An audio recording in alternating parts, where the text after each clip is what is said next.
City news मध्ये मी अनिताकडे आपलं सगळ्यांचं स्वागत करते. प्रेक्षक हो, एक आनंदाचा क्षण म्हणावा लागेल की ऑपरेशन सिंदूर शेवटी एकदाच झालंय. सगळे भारतीय या दिवसाची वाट बघत होते की कधी आपला भारत, कधी आपले मोदीजी ऍक्शन मोडवर येतात आणि जो पाकिस्तानी भ्याड हल्ला पहलगाम मध्ये आपल्या भारतीयांवर केला त्याचा प्रतिशोध घेतात. आणि शेवटी तो दिवस आला आहे आणि एकंदरीत भारतामध्ये म्हणा की सर्व नागरिकांमध्ये आनंदाचा क्षण आहे. आपल्या सोबत आहे भाजपाचे आमदार श्रीकांत भारतीय. सर, काय सांगाल या सगळ्या जो झाला क्षण त्याच्याबद्दल? 130 कोटी भारतातल्या जनतेच्या जे मनात होतं ते मोदीजींच्या नेतृत्वाने आपल्या आर्मीने करून दाखवलं. एक चुटकी सिंदूर की ताकत तुम क्या जानोगे पाकिस्तान, याचं उत्तर भारताने दिलेलं आहे. नक्कीच. फिल्मी डायलॉग खूप सुंदर या ऑपरेशनला बसतो. एक चुटकी सिंदूर की. आणि महत्वाचं म्हणजे एका भारतीय नारीसाठी तिच्या भांगातलं कुंकू अतिशय महत्वाचं असतं आणि तो कुंकू पुसण्याचा भ्याड प्रयत्न पाकिस्तानकडून झाला आणि त्याचा प्रतिशोध भारतीयांनी, भारतीयाच्या सेनानी, भारतीयच्या आपल्या मोदीजींनी घेतलेला आहे. नक्कीच आनंदाचा क्षण आहे आणि महत्वाचं म्हणजे भाजपा नेत्यांच्या आम्ही प्रतिक्रिया घेतल्या. एक आनंदाचा क्षण त्यांनी सांगितलेला आहे. मोदीजींनी हा जो प्रतिशोध घेतला, बरेच आरोप प्रत्यारोप त्यांच्यावर झालेत. एवढे दिवस लोटून गेले तरीही काहीही हालचाली नाहीत. मात्र अंतर्गत जो त्यांचा प्लॅनिंग चालू होता आणि त्याचं पूर्णत्वास त्यांनी नेलं. काय सांगाल तुम्ही? स्वतः भाजपाचे एक नेते आहात.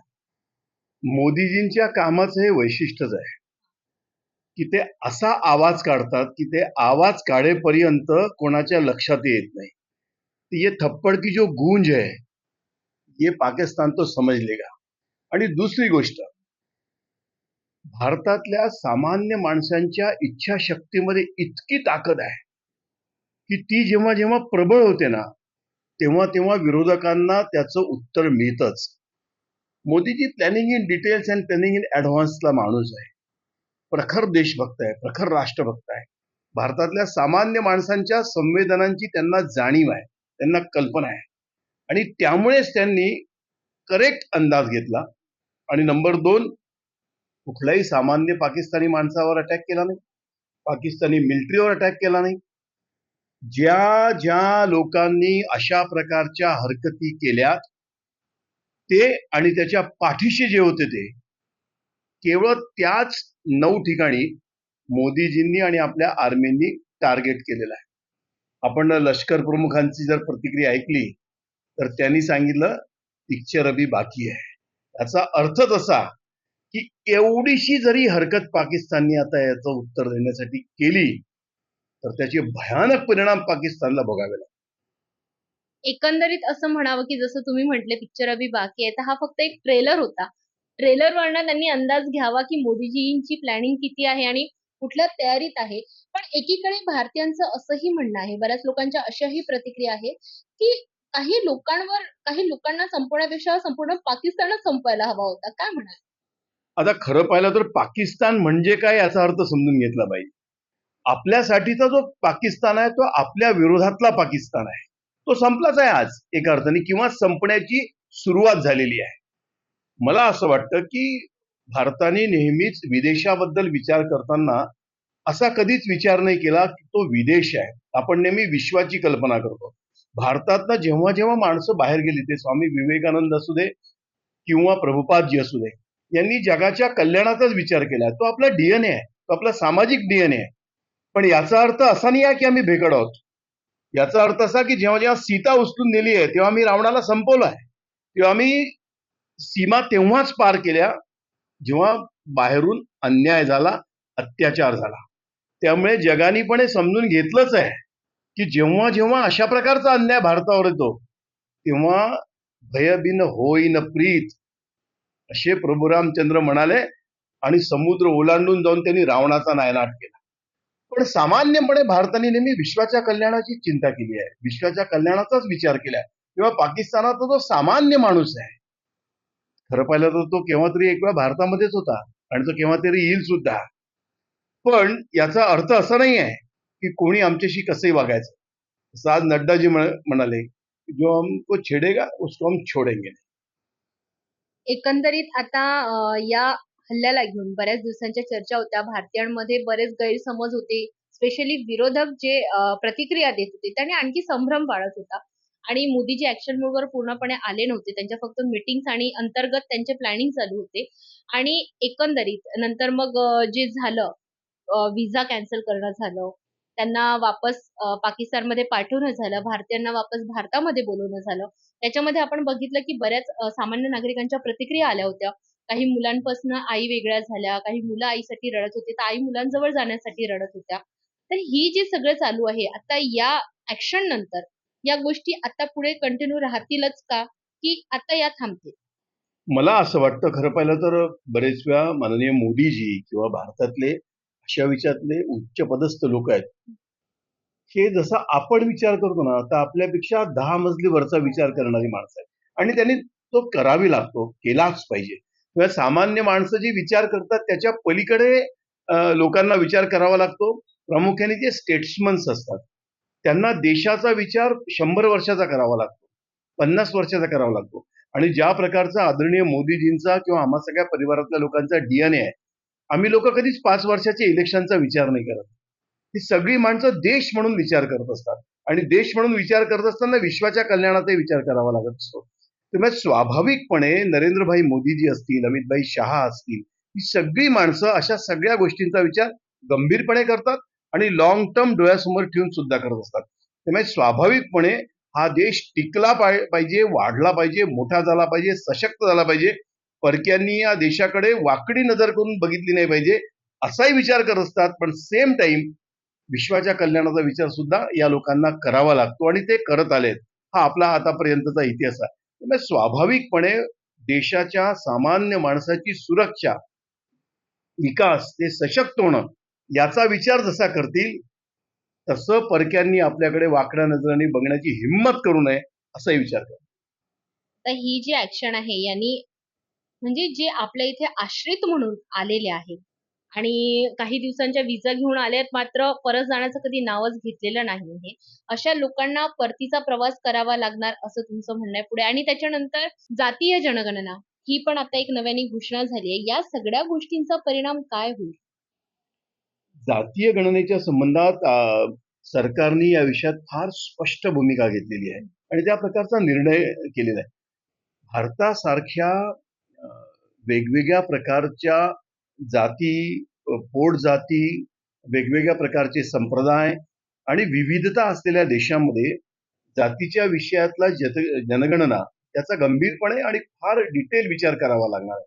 आणि त्या प्रकारचा विचार करूनच माननीय मोदीजींनी आणि भारत सरकारने त्याचं एक लॉंग टर्म प्लॅनिंग केलेलं आहे. हा काही असा विषय नाही आहे की पोलिओ ट्रिपलचा सर्वे केला. त्याचे वेगवेगळे फेब्रिक्स आहेत. अशा सगळ्या फेब्रिक्सचा विचार करणं आणि तो विचार करून त्याचं इम्प्लिमेंटेशन करणं, असा हा विचार असल्यामुळे स्वाभाविकपणे मोदीजींनी याचा लॉंग टर्म प्लॅन केलेला. आता या ऑपरेशन सिंदूरचं पडसाद काय उमटतील? म्हणजे आता कुठेतरी असं म्हटलं जातंय की याचा प्रतिशोध घेण्यासाठी कदाचित पाकिस्तानकडनंही हल्ला होईल आणि युद्ध होण्याची शक्यता बढावते आहे. कसं आहे की भारताचा सामान्य माणूस इतका प्रखर देशभक्त आहे की साध्या पाकिस्तानला क्रिकेटच्या मॅच मध्ये जर आपण हरवलं तर अख्खा देश रस्त्यावर येऊन तिरंगा घेऊन नाचतो. इथे तर पाकिस्तानी आतंकवादी खतम करून टाकल्या किंवा खतम करण्याची प्रोसेस स्टार्ट झाली आहे. तर अशा वेळेस स्वाभाविकपणे देशातला 130 कोटी जनतेचा जो राष्ट्रभक्तीचा हुंकार आहे तो प्रकट होणारच आहे. आणि जिथपर्यंत माझ्यासारख्या सामान्य माणसाला वाटतं, मला आदरणीय मोदीजी पण माहिती आहे, जेवढा केवढा माझा भारतातल्या सामान्य माणसाच्या मानसिकतेचा अभ्यास आहे, त्यातनं मला 100% असं वाटतं की आता पाकिस्ताननी थोडीशी जरी हिंमत केली ना, तर केवळ मिलिटरीच लढण्यासाठी सज्ज नाही होणार, तर अख्खा देश लढायसाठी सज्ज होईल. तर काही दिवसापूर्वी इंदोरच्या आमच्या मुस्लिम भगिनी रस्त्यावर आलेल्या आपण पाहिल्या, त्यांच्या प्रतिक्रिया पाहिल्या. त्या म्हणले, एक बार हमको मोदी जी कहने ही दो, हम चले जाएंगे कश्मीर के बॉर्डर के ऊपर में और लढ लेंगे. ऑपरेशन सिंदूर मध्ये इतकी ताकद आहे. ऑपरेशन सिंदूर मीन्स आजचीच घटना अशी नाही आहे, फार पुढचा विचार केला. ऑब्व्हियसली त्या ऑपरेशनला नावच अगदी असं भावनिक दिलं आहे की तो अगदी ऑपरेशन सिंदूर म्हटले की मनाला लागतोय तो शब्द आणि कुठेतरी एक गर्वाचं असं एक शहारे अंगावर येतात आहेत की येस, झालंय शेवटी आम्ही प्रतिशोध घेतलाय की यस आम्हाला त्या गोष्टीचं समाधान आहे की सामान्य भारतीय होते ज्यांचा बळी गेला, जे 27-28 लोक गेले सामान्य भारतीय होते. आपण एरवी बघतो की सैन्यावर हल्ला होतो, आपले सैन्य जातं आणि नक्कीच तो अतिशय दुःखद क्षण असतो. पण हे सामान्य नागरिक यांचं काही घेणं नाही. फक्त सुट्ट्या एक मनोरंजनासाठी ते तिथे गेले आणि त्यांना उद्देशून महत्वाचं म्हणजे तिथे जी जात विचारून त्या तिथे हे झालं आहे.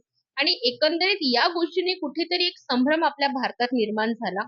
आणि हिंदू मुसलमान आता आपण बघितलं असेल की बरेच व्हिडिओ सुद्धा आले. मुस्लिम लोकांना घरच्या सर्व्हिस सुद्धा करू दिल्या जात नाही आणि तू मुस्लिम आहे तू करू नकोस.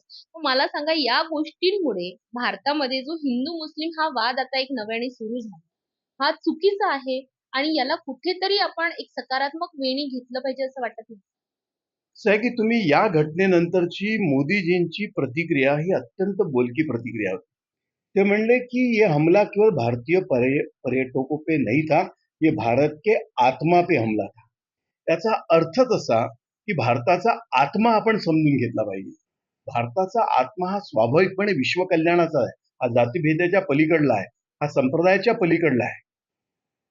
आपण दुसरी बाजू पण समजून घेतली पाहिजे की जेव्हा आपण याचा उल्लेख करतो की त्याला वाचवणारे मुस्लिम होते, पण त्यांना मारणारे पण मुस्लिमच होते. त्यामुळे स्वाभाविकपणे या देशातला जो मूळ हिंदू समाज आहे, त्यापेक्षा या देशातला जो मुस्लिम समाज आहे त्याची रिस्पॉन्सिबिलिटी जास्त आहे. त्यामुळे आणि ते घडलं सुद्धा. म्हणजे काश्मीरमध्ये सुद्धा मोठ्या प्रमाणात मुस्लिम बंधू रस्त्यावर आले आणि त्यांनी याचा निषेध केला. भारतातल्या तमाम मुस्लिम नेत्यांनी याचा निषेध केला. खरं पाहिलं तर याच्या अगोदर व्हायला पाहिजे होतं. पण हरकत नाही, देर आहे दुरुस्त आहे. आता देशातला सगळा मुस्लिम समाज मशिदींमध्ये सुद्धा या हमल्याचा निषेध करतोय. हे चांगले संकेत आहे, हे योग्य संकेत आहे. पण असे संकेत हे प्रातिनिधिक प्रासंगिक न राहता भारताचं जे दैनंदिन जीवन आहे त्याच्यामध्ये समरस होण्याची जास्त आवश्यकता आहे. आणि मला असं वाटतं मुळामध्ये भारतातला जो मूळ हिंदू समाज आहे हा कधीच आक्रांत नाही, हा कधीच आक्रमक नाही, हा कधीच चुकीच्या अर्थाने रिॲक्ट होत नाही, हा कधीच नकारात्मक नाही आहे. याचा इतिहास तसा राहत आलाय. जगामधनं जी जी माणसं बाहेर आली त्यांना सामावून घेतलं या देशातल्या हिंदू समाजाने आणि त्याची हीच ताकद आहे.